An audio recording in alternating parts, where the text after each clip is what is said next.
là, nous sommes de nouveau sur la route, dans la 4e circonscription. Donc là, nous allons à Monestier de Clermont rejoindre Laurent Jadot, mon suppléant.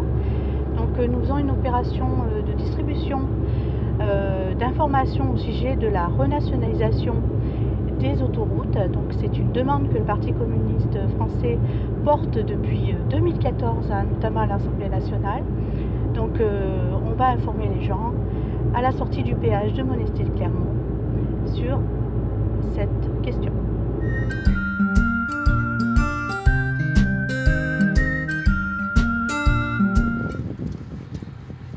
€3,70 €. Tout ça dans les poches d'Eiffage, Vinci et consorts pour venir engraisser le portefeuille des actionnaires dans leurs dividendes. Il faut savoir que quasi 25% des paiements au péage aujourd'hui sont pour les actionnaires. C'est énorme. Cet argent doit nous revenir. Comment ça se passe là?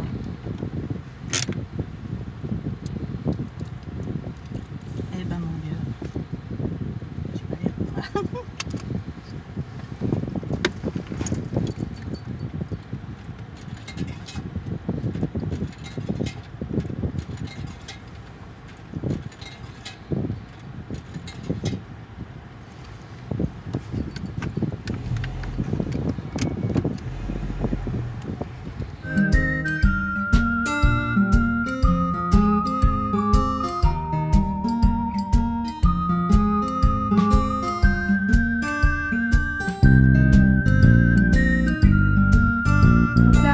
Avec Laurent, donc mon suppléant sur l'élection des législatives sur la 4e.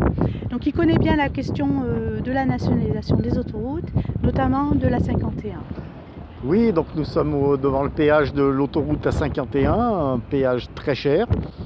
Donc cette autoroute qui a été un peu construite aussi en dépit du bon sens. Nous on a fait partie avec les communistes des gens dans les années 90 qui s'étaient opposés à la construction de cette autoroute coûteuse qui ne répond pas à la problématique de désenclavement des territoires comme la Matésine ou le Trièves. Et cette problématique a été encore aggravée par la privatisation des autoroutes, c'est-à-dire tout ce qu'on paye ici pour circuler dans cette région part dans les poches de Vinci.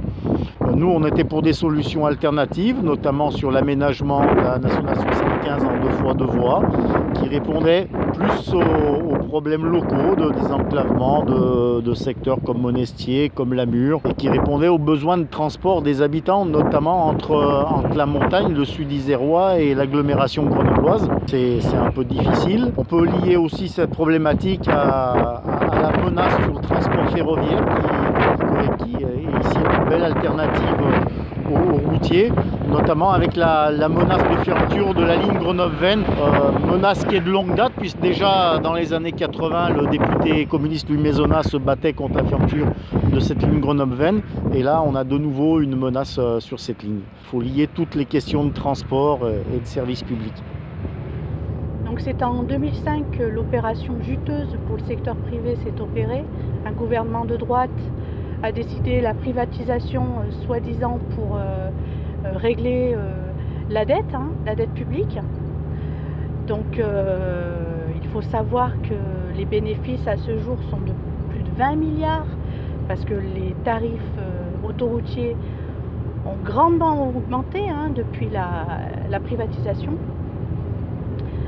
Il faut savoir que l'entretien, souvent encore les nouvelles conceptions d'autoroutes, ce sont les fonds publics qui les financent.